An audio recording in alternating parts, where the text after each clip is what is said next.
जीवनम कविभिरीडितं कल्मषापहं श्रवणमंगलं श्रीमदादतं भुवि गृह्णन्ति ये भूरिदा जना।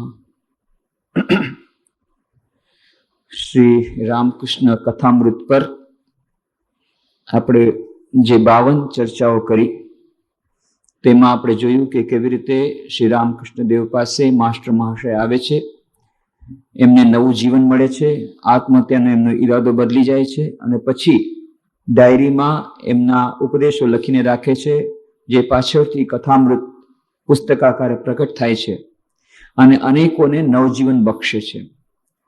અને અમૃત આજે પણ વિશ્વના દેશ વિદેશમાં વિભિન્ન જગ્યાએ કેટલાય લોકોને નવજીવન બક્ષી રહ્યું છે।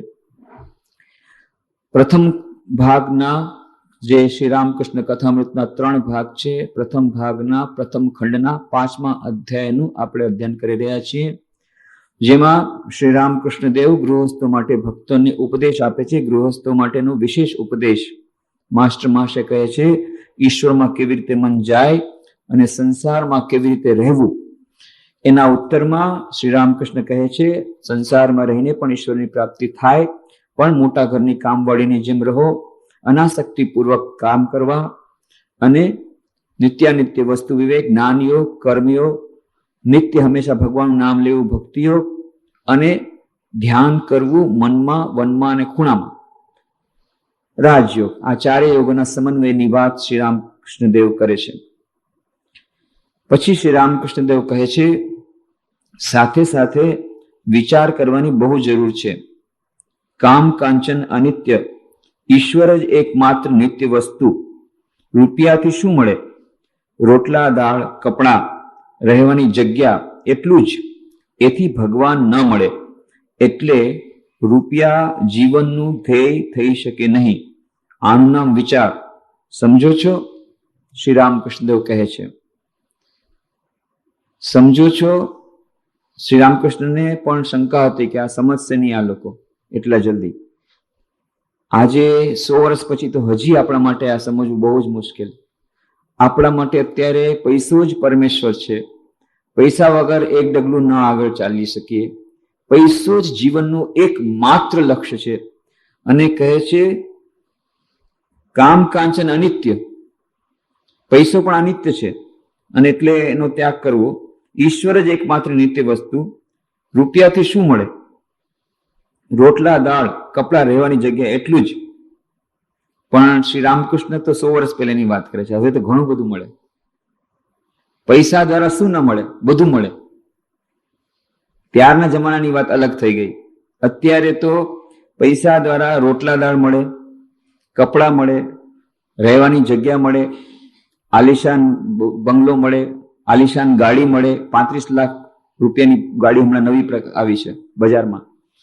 પાછલા વખતનું ટાઈમ્સ ઓફ ઇન્ડિયા જુઓ, એમાં બધાએ આપે છે કઈ કઈ જાતની વસ્તુઓ તમને પૈસામાંથી મળી શકે, ફોટા સહિત આપેલું છે। 35 લાખ રૂપિયાની મોટર, 3.5 લાખ રૂપિયાનો કેમેરો મળે, 1.5 લાખ રૂપિયાના ચશ્મા મળે દિલ્હીમાં, ચશ્મા 1.5 લાખ રૂપિયાના, 1,80,000નો સૂટ મળે પહેરવાનો, 80,000ની સાડી મળે, ડ્રેસ મળે 1.5 લાખ રૂપિયાનું।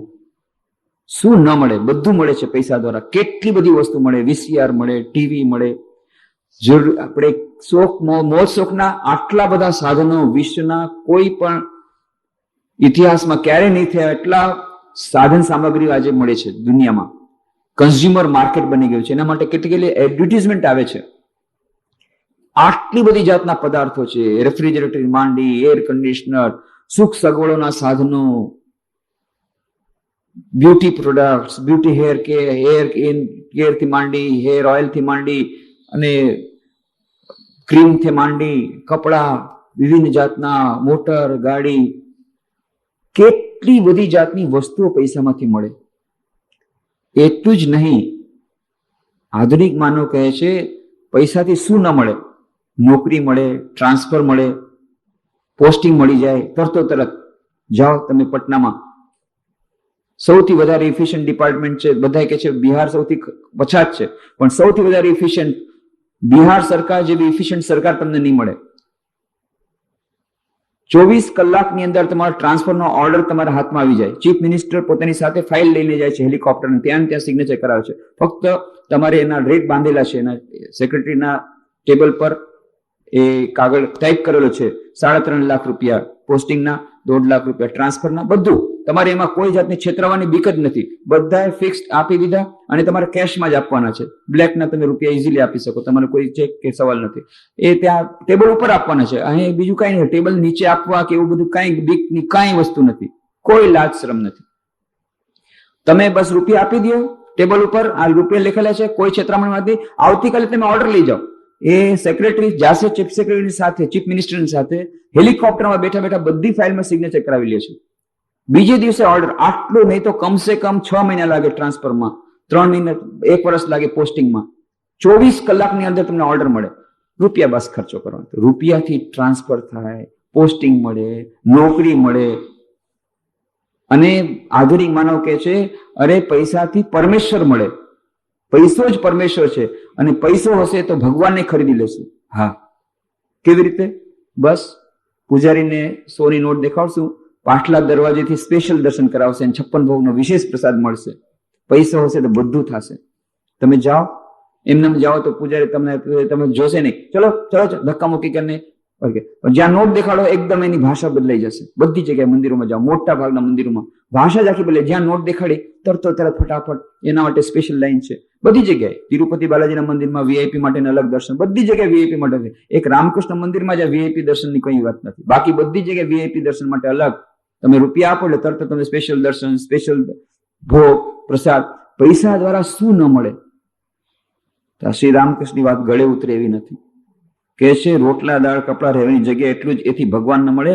એટલે રૂપિયા જીવનનું ધ્યેય થઈ શકે નહીં. આધુનિક માનવ કહે છે રૂપિયા જ માત્ર ધ્યેય છે, પૈસો જ પરમેશ્વર છે અને પૈસા દ્વારા અમે ઈશ્વરને, પરમેશ્વરને પણ પ્રાપ્ત કરી લેશું. કંઈ બંધ બેસતું નથી. એટલા માટે જરા વધારે વિચાર. આનું નામ વિચાર. સમજો છો? શ્રીરામ કે સમજો છો? નથી સમજતા. આપણે નથી સમજતા. માસ્ટર ક્યાંથી સમજે? એ તો માંડ ભલે સમજી પણ ગયા હોય તો 100 વર્ષ પહેલા, પણ આજે આપણે સમજવા તૈયાર નથી.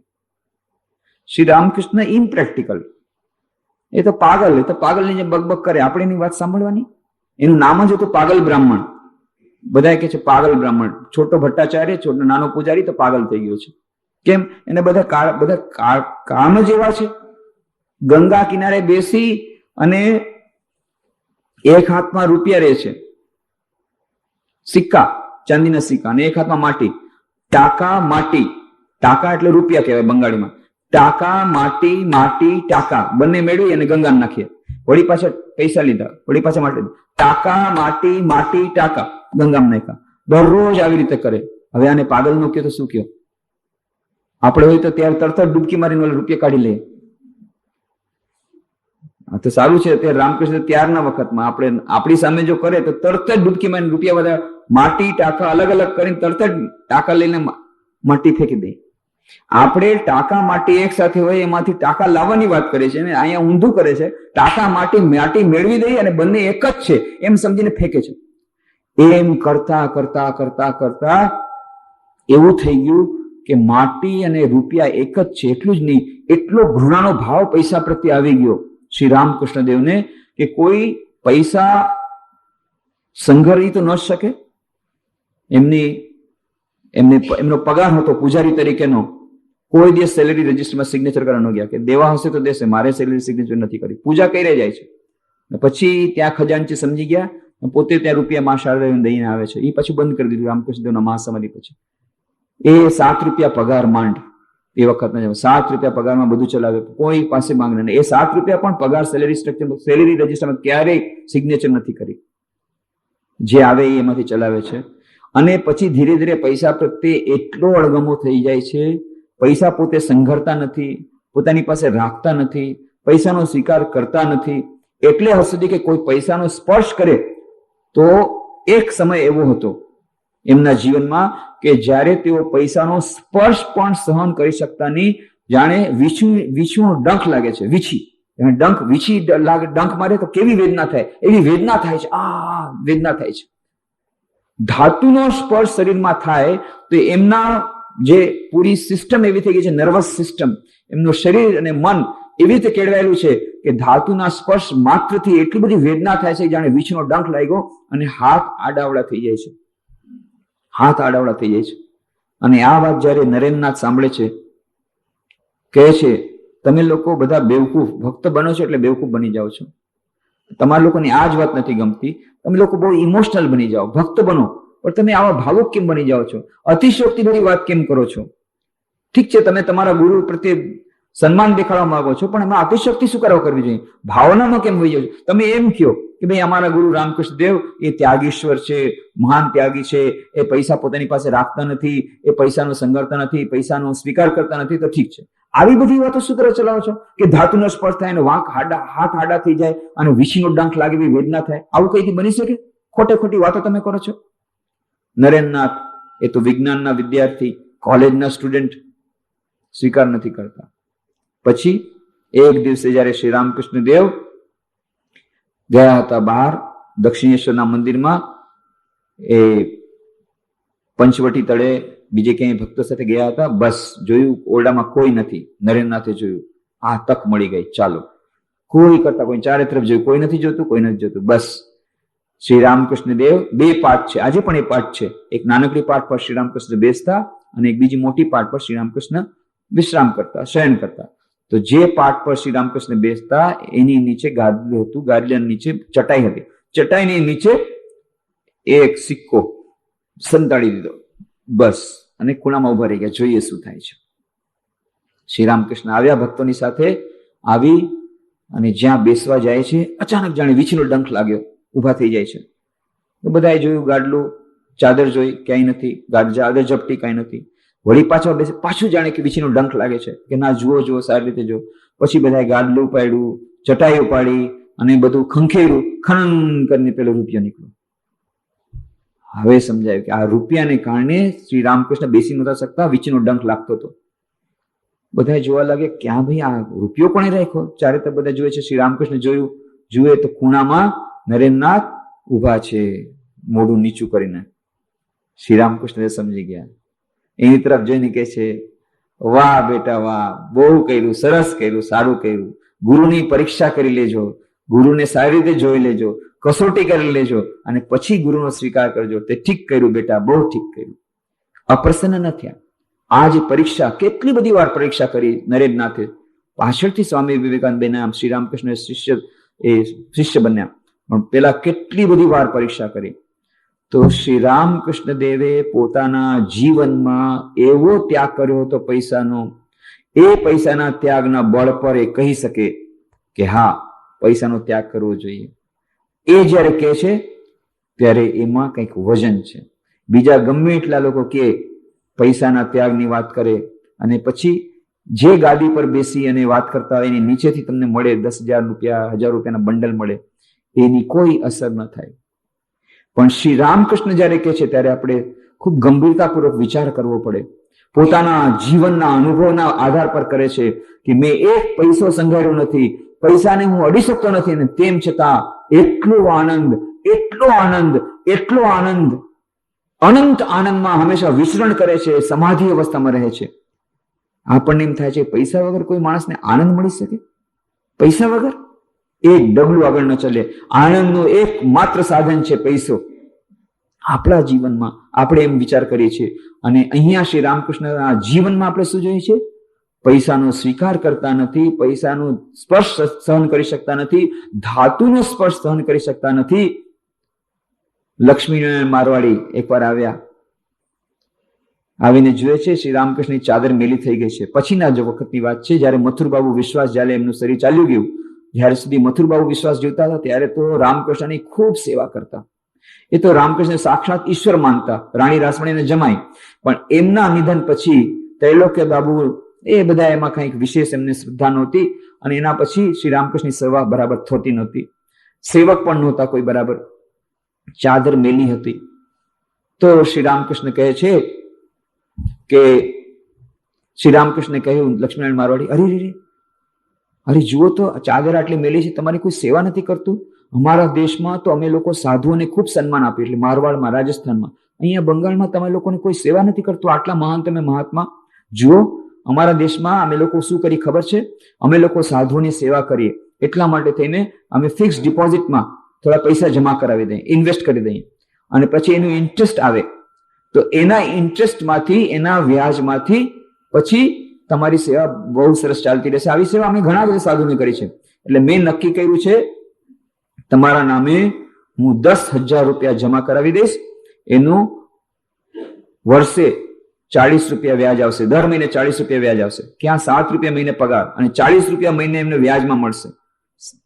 કેટલા ગણા! અને એ વખતના 10,000 રૂપિયા એટલે ઓછામાં ઓછા 1 કરોડ રૂપિયા. કે છે હું 10,000 રૂપિયા જમા કરાવીશ તમારા નામથી, અને એમાંથી જે વ્યાજ આવશે ઇન્વેસ્ટમેન્ટ કરી દઈશ તમારા નામથી. એમાંથી જે વ્યાજ આવશે એમાંથી તમારો ખર્ચો અને સેવા બધી ચાલતું રહેશે. આ વાત જ્યાં સાંભળી શ્રી રામકૃષ્ણ દેવે તો જેમ લાકડી પડે બેભાન થઈને પડી ગયા નીચે, બેહોશ થઈ ગયા. અને પછી જયારે હોશમાં આવ્યા, પાછી ચેતનાવસ્થામાં આવ્યા, શું કહ્યું? મૂર્ખ, તું મને પૈસા દેવાની વાત કરે છે? તને ખબર નથી હું પૈસાનો સ્પર્શ કરી શકતો નથી, પૈસા ગ્રહણ કરી શકતો નથી? ફરી વાર આવી વાત જો કરી છે, ખબરદાર અહીંયા આવતો નહીં, ભાગ.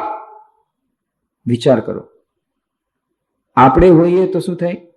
10,000 રૂપિયા મળે છે, આનંદથી નાચવા માંડી જાય. અરે 10,000 રૂપિયા મફતમાં, એટલે 1 કરોડ રૂપિયા જો કોઈ આવે ને આપે, ભાઈ તમને દાનમાં આપે 1 કરોડ, એ નાચવા માંડી જાય. અને જો પછી કે નહીં આપું તો પછી બેભાન થઈ જાય, એ હાર્ટ અટેક આવી જાય, ઊંધો મળી જાય તરતો તરત, કે 1 કરોડ રૂપિયા મારા હાથ પાસે નીકળી ગયા. અહીંયા ઊંધું છે, 1 કરોડ રૂપિયા મળવાની જે વાત આવે છે એ સાંભળીને બેભાન થઈને પડી જાય. એનો શોક એટલો લાગે છે કે શ્રી રામકૃષ્ણ બેહોશ થઈને ગળી પડી જાય છે. વિચાર કરો, સમજમાં આવે એવી વાત નથી. લક્ષ્મીનારાયણ મારવાડી, એ તો મારવાડી શેઠ, મોટા શેઠ હતા એ વખતના, બહુ પરોપકારી જીવ પણ હતા, અને એના મનમાં દયા પણ હતી, અને પૈસા પણ ખૂબ હતા, અને બહુ ચાલાક હતા, વેદાંતી હતા.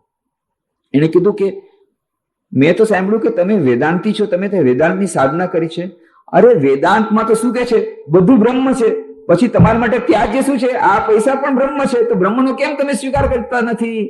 કે ભાઈ તારા વેદાંતની વાત તારી પાસે રાખજે. શ્રી રામકૃષ્ણે કહ્યું, બહુ મોટો વેદાંતની મારી પાસે વાત કરાયો છે, કેટલો ચાલાક વેદાંતની વાત કરે છે. તારા વેદાંતની વાત તારે બાજુ તો હું જાણતો નથી, હું પૈસાનો સ્પર્શ પણ કરી શકતો નથી, અને પૈસા રાખી પણ શકતો નથી.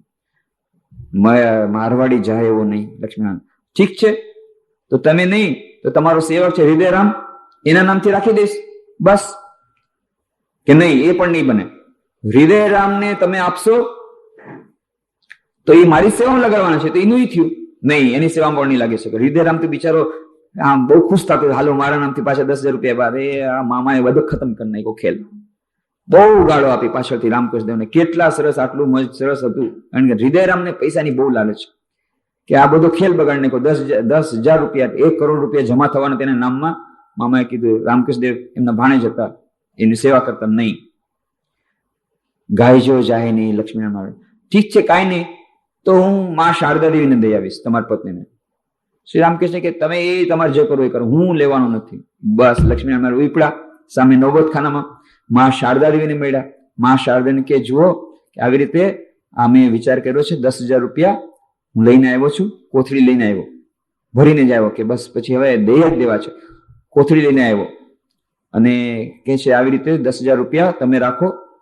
કે રામકૃષ્ણ દેવ તો રાખશે નહીં, એમને ના પાડી છે, હૃદયમને પણ ના પાડી છે, તો તમે તમારી પાસે રાખો, અને એમાંથી મેં તો વિચાર કર્યો તો જમા કરાવીશ, એને બદલે તમે કોથળી જ રાખી લો. તમારે જેટલા રૂપિયા જોતા હોય એમાંથી તમે વેપાર કરો, ખર્ચો કરતા જાઓ.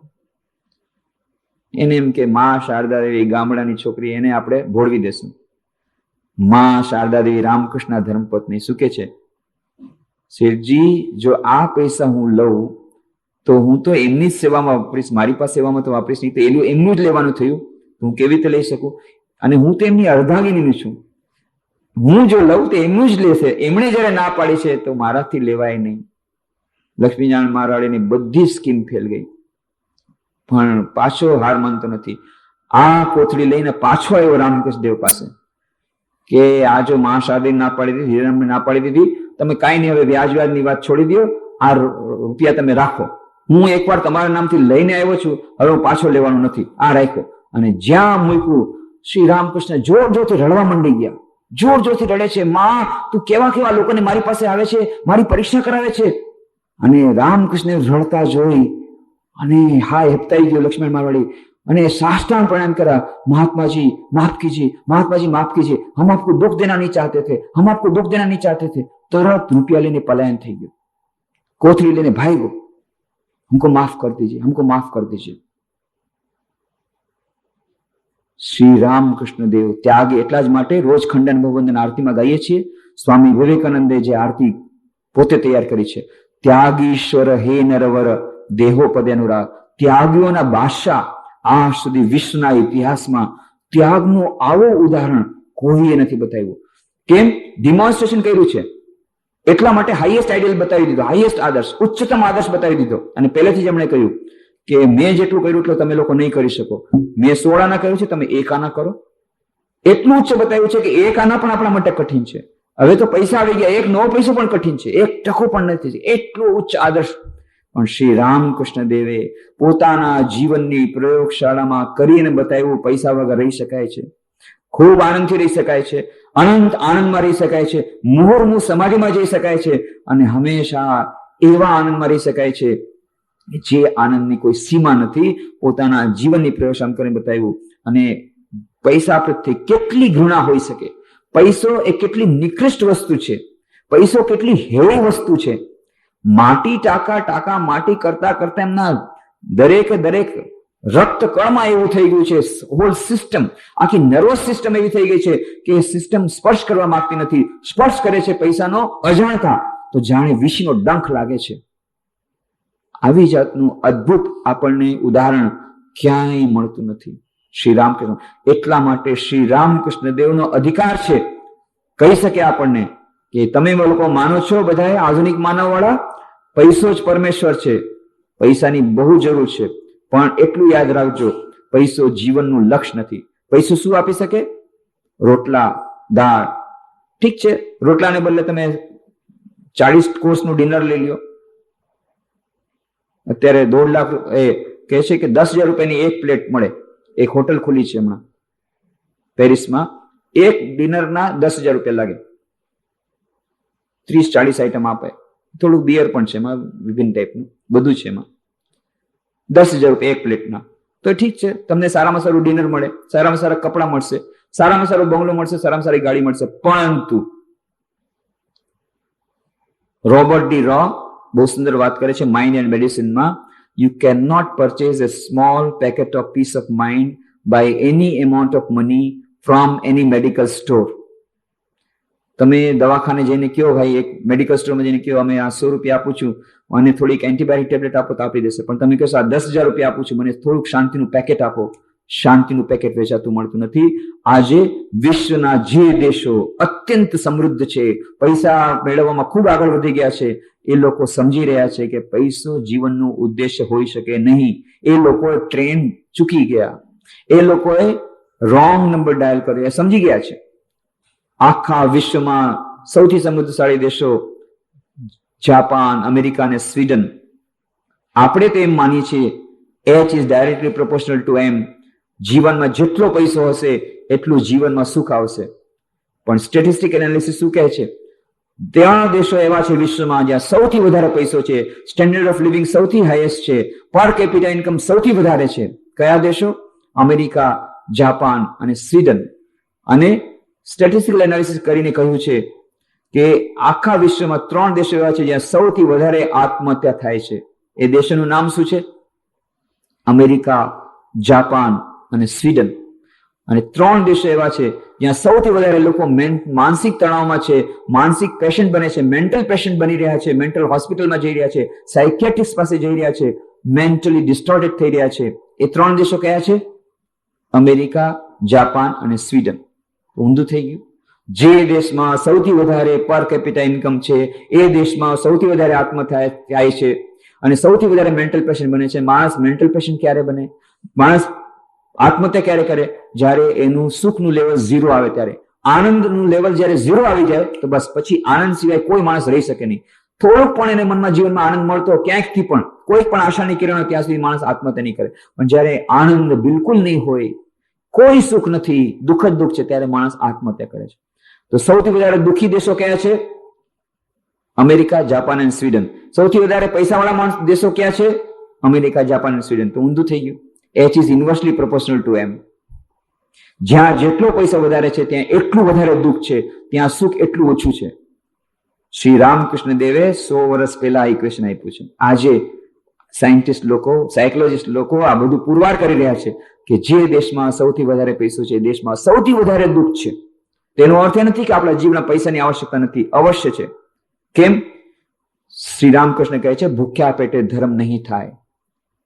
પહેલા પેટ ભરવું પડશે. રોટી, કપડા, મકાન એ બહુ જરૂરી છે, પણ કેટલીક રોટલી જોઈએ, કેટલાક કપડા જોઈએ. માની લો તમે 3000 બૂટ લઈ લીધા, એના માટે સ્પેશિયલ ફ્લાઇટ પણ લઈ લીધી, સ્પેશિયલ ચાર્ટર ફ્લાઇટ લઈને 3000 બૂટ લઈને મદ્રાસ વયા ગયા, પછી જેલખાનામાં બૂટ પહેરવા દેશે 3000? 2000 તો સાડીઓ કેટલીક પહેરશો તમે? કેટલીક પહેરશો? એક કલાકે પહેરશો? અડધી કલાકે પહેરશો? કરશો શું? કેટલા કપડા જોઈએ? કેટલું ખાવાનું જોઈએ? એક માણસને જરૂર જોઈએ ખાવાનું, કપડા પણ જોઈએ, રહેવાનું સગવડ પણ જોઈએ. પણ તમે ગમે એટલો રાજમહેલ બનાવશો, સારામાં સારો મહેલ બનાવશો, આખી જિંદગી ખર્ચી અને મોટો મહેલ બનાવ્યો, 7 માળની બિલ્ડિંગ, અને તમે સારામાં સારા કપડા, તમે 4000 જોડી, 4000 સાડીઓ, 4000 ડ્રેસ, 4000 સૂટ લીધા અને 5000 બૂટ લીધા, બધું તમે ભરપૂર કરી નાખ્યું. એના માટે વિશેષ બંગલાઓ રાખ્યા, બૂટનો બંગલો અલગ, કપડાનો બંગલો અલગ, આ બધું. પણ એમાંથી એક પણ વસ્તુ સાથે જવાની છે? એક પણ બૂટ સાથે નહીં જાય, બંગલો સાથે નહીં જાય, અરે શરીર જ સાથે નહીં જાય. બધું શરીરને પણ બાળીને ભસ્મ કરી રાખશે. છેલ્લે એની વેલ્યુ શું છે આ આપણે લોકો વિચારતા નથી, કારણ કે આંધળી દોટ મૂકી રહ્યા છે. આપણે બધા નશામાં છે. જે માણસ નશામાં હોય એ માણસ કોઈ દિવસ વિચાર ન કરી શકે. આપણે અત્યારે નશામાં છીએ, એટલે એકવાર થોડી વાર થોડો નશો દૂર કરી અને શાંતિથી વિચાર કરશું તો જ કથામૃત સમજાશે, નહીં તો કથામૃત સમજાશે નહીં. એટલા જ માટે રામકૃષ્ણ કથામૃત સવારના પોરમાં વહેલા ઉઠી હાથ મોઢું ધોઈ, બ્રાહ્મણ મુહૂર્તમાં હાથ મોઢું ધોઈ અથવા સ્નાન કરી અને પછી એક પાનું વાંચો, ખૂબ શાંતિથી, એકાગ્રતા પૂર્વક. આખો દિવસ બહુ સરસ જશે, ધ્યાન પણ સરસ જશે. ત્યારે સમજાશે. આખા દિવસની હાય હોય કરતા કરતા કરતા આમ નામ તેમ દોડધાવ ભાગ કરતા રામકૃષ્ણ કથામૃત વાંચ્યું, અરે આ બધું શું બોલે છે, કઈ સમજાતું નથી, આપણને એમ જ લાગશે. અને કઈ એનો મતલબ નહીં સમજાય, લાગશે કે આ બધું આજના જમાના માટે, આધુનિક યુગ માટે બરાબર એપ્લિકેબલ નથી. એ વાત મેં કરી હતી કે અમારા સિનિયર સ્વામીજીએ રામકૃષ્ણ કથામૃત પુસ્તક the gospel of Shri Ramakrishna એ પુસ્તક ભેટ આપ્યું એક મહાન વિદ્વાનને, મહાન પ્રોફેસર, મોટા પ્રોફેસર યુનિવર્સિટીના. એને આપ્યું, એને થોડુંક વાંચ્યું અને પાછું મોકલી દીધું. ફુલિશ. Every page there is renunciation of gold and money and lust. Every page. કામ કાંચન ત્યાગ. દરેક પેજમાં એક જ વસ્તુ આવે છે. બેકાર છે. આજના જમાનામાં બધું ચાલે. અરે કામ કાંચન, if we remove lust and money, then how do we live? What are we left with in the life? અરે જીવનમાં સુખના તો બે સામગ્રી છે, lust and money. અને એ જો તમે જીવનમાંથી નીકળી જાય તો what will be left with? Foolish. I don't want this book. પાછી આપી દીધી. અને પછી એક વર્ષ પછી કહે છે મારે સેંકડો કોપી મગાવી. Why? I want to give gift to each and every one of my friend. શું થઈ ગયું? There was an international seminar, એક આંતરરાષ્ટ્રીય સેમિનાર હતો, અને એમાં આજના વિશ્વમાં જે બધી સમસ્યાઓ છે એના વિશે બધા સાયન્ટિસ્ટ, મહાન વિદ્વાનોએ ચર્ચા કરી. 2 દિવસ સુધી આખા દિવસ પછી ચર્ચા કરીને કહ્યું કે જેટલી સમસ્યાઓ, જેટલું વાયોલન્સ, જેટલા દેશમાં અત્યાચારો થાય છે, આ બધાનું મૂળ બે છે. Only 2 main things, lust and money. These are the 2 big things that is giving problem to all the countries. અરે આ તો રામકૃષ્ણ દેવ 100 વર્ષ પહેલા કહી દીધું ભાઈ, લસ્ટ એન્ડ મની. અરે ભગવાન લાભ મળવા કે ના મળવાની વાત જળ છોડી ગયો. નેશનલ ડેવલપમેન્ટ માટે, ઇન્ટરનેશનલ ડેવલપમેન્ટ માટે, હ્યુમનિસ્ટિક ડેવલપમેન્ટ માટે પણ, જીવનની દૈનિક જીવનની સમસ્યાઓ દૂર કરવા માટે પણ કામ કાંચન ત્યાગ અત્યંત આવશ્યક છે. તરત કોપી મગાવી. અત્યારે દરેકની કોપી આપે છે કથામૃતની. રામકૃષ્ણ કથામૃત. એકદમ શાંતિથી જયારે વિચાર કરશું ત્યારે આપણને ખબર પડશે રામકૃષ્ણ કથામૃતમાં જે સંદેશો છે, તો આના વિશેની ચર્ચા કે કાંચન ત્યાગની જે વાત કરે છે કેટલી સુસંગત છે શ્રી રામકૃષ્ણ દેવની આજના આપણા યુગમાં, એની વિસ્તૃત ચર્ચા આપણે આગલા રવિવારે નહીં, આવતા રવિવારે નહીં, એના પછીના રવિવારે એટલે કે 28મી તારીખે કરવાનો પ્રયત્ન કરશું. લખનઉ જવાનું છે. ત્યાં આપ જાણો જ છો કે 17મી તારીખે નવેમ્બરમાં 17મી નવેમ્બરે ખૂબ સુંદર ભવ્ય મંદિર શ્રી રામકૃષ્ણ દેવના વૈશ્વિક મંદિરનું ઉદ્ઘાટન થશે. રામકૃષ્ણ મઠ મિશનના પ્રેસિડેન્ટ શ્રીમદ સ્વામી રંગનાથજી મહારાજના વરદ હસ્તે વાઇસ પ્રેસિડેન્ટ મહારાજ, આત્મસ્થાનજી મહારાજ, વાઇસ પ્રેસિડેન્ટ મહારાજ, ગહનાનંદજી મહારાજ, જનરલ સેક્રેટરી, બીજા ઘણા બધા ટ્રસ્ટીઓ, લગભગ 200 સંન્યાસીઓ, હજારો ભક્તો બધા આવશે. મોટો એ ઉત્સવ રહેશે. તો એમાં જવાનું છે. પછી છપરા અને પટના બધી જગ્યાએ જઈ 28 તારીખે એટલે આવતા રવિવારે ફક્ત એક રવિવાર આપણે ગેપ આપી રહ્યા છીએ. તો 28 તારીખે આ બધી ચર્ચા આપણે આગળ ચલાવશું અને એક સ્થળે આગળ ચલાવશું અને એક સ્થળે આગળ ચલાવશું અને એક સ્થળે આગળ ચલાવશું અને એક